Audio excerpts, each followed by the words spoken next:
হাতনিয়াৰ হাতনিয়াৰ কক এফালে আহক মোহন চব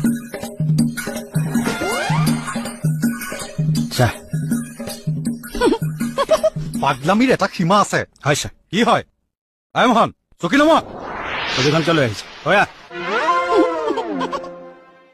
মোহন যা পায়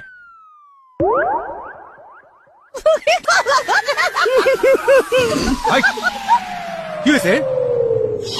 কি খাইছে তাই ৰহি খাইছিলে কোনে আনিছিল ইয়াত মই আনিছিলো ছাৰ আমাৰ নিচালো ল'ৰাটোৱে দি থৈ গ'লহি কেইকেইটাই ক'লে বোলে ভগাই খাই পেলাওঁ ছাৰ বেয়া বস্তু নহয় দিয়কচোন পৰম্পৰাগত পানীয় চুপ ৰুমালাই আহক আমি দুজনী সেইফালে বহি থাকোঁ বোলা চকীখন থৈ আছা এই ধুতি লগতে গ'ল ধেমালিতে হোৱাটো এইটো